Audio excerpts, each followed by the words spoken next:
And hence I would like to give the floor to Secretary-General of the United Nations, Mr. Guterres. You have the floor. Mr. President, distinguished leaders and representatives, ladies and gentlemen, all protocol observed. I am grateful to participate in the 16th BRICS Summit. Collectively, your countries represent nearly half of the world's population. And I salute your valuable commitment and support for multilateralism and international problem solving as clearly reflected in your team this year. No single group and no single country can act alone or in isolation. It takes a community of nations working as one global family to address global challenges. Challenges like the rising number of conflicts, the devastation of climate change, pollution and biodiversity loss, rising inequalities and lingering poverty and hunger, a debt crisis that threatens smoother plans for the future of many vulnerable countries, the fact that fewer than 1/5 of the Sustainable Development Goals are on track, a growing digital divide, and the lack of guardrails for artificial intelligence and other frontier technologies, and the lack of representation of voice for developing countries at global decision-making tables, from the Security Council to the Bretton Woods system and beyond. These must change. September's UN Summit of the Future offered a roadmap for strengthening multilateralism and advancing peace, sustainable development, and human rights. I see 4 areas for action. First, finance.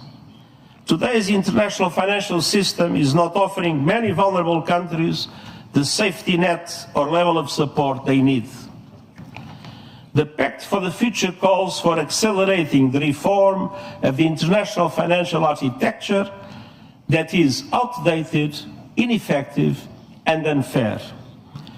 It includes a commitment to move forward with an SDG stimulus, to change the business model and substantially increase the lending capacity of multilateral development banks and their concessional funding to developing countries in vulnerable conditions, to recycle more special drawing rights, to restructure loans for countries drowning in debt, and to mobilize more international and domestic resources, public and private, for vital investments in developing countries. Next year's Conference on Financing for Development and the Summit on Social Development are 2 milestones to carry these efforts forward. And we must also recognize the importance of South-South cooperation.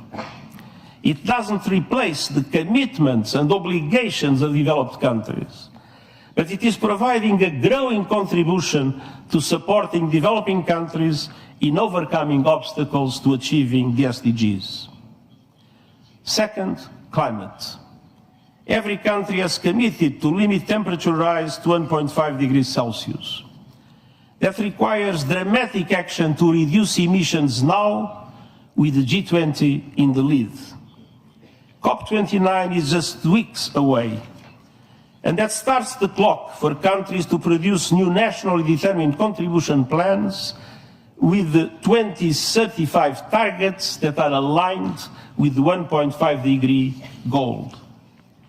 And COP29 must deliver an ambitious and credible outcome on the new climate finance goal. And developed countries must also keep promises to double adaptation finance and ensure meaningful contributions to the loss and damage fund, what was not the case when it was created. Third, technology.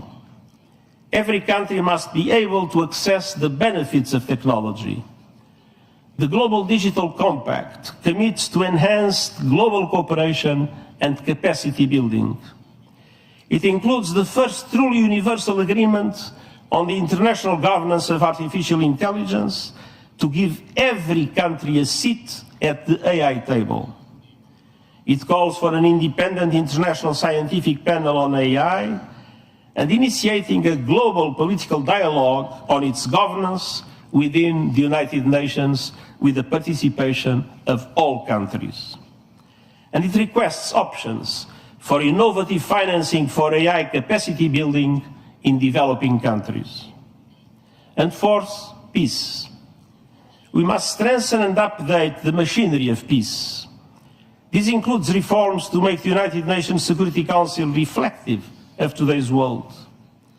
The Pact for the Future includes important steps on disarmament, including the first multilateral agreement on nuclear disarmament in more than a decade, and steps that address the weaponization of outer space and use of lethal autonomous weapons. Across the board, we need peace. We need peace in Gaza, with an immediate ceasefire, the immediate and unconditional release of all hostages, the effective delivery of humanitarian aid without obstacles, and we need to make irreversible progress to end the occupation and establish the two-state solution as it was recently reaffirmed once again by a UN General Assembly resolution. We need peace in Lebanon, with an immediate cessation of hostilities, moving to the full implementation of UN Security Council Resolution 1701. We need peace in Ukraine, a just peace in line with UN Charter, international law, and General Assembly resolutions. We need peace in Sudan, with all parties silencing their guns and committing to a path towards sustainable peace. Those were the messages I have delivered to the high-level segment of the General Assembly in September in New York. Unfortunately, they remain valid here and now. Everywhere, we must uphold the values of the UN Charter, the rule of law, and the principles of sovereignty, territorial integrity, and political independence of all states.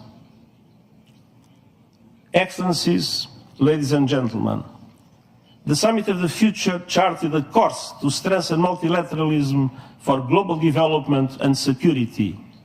Now we must turn words into deeds, and we believe BRICS can play a very important role in this direction. Thank you very much.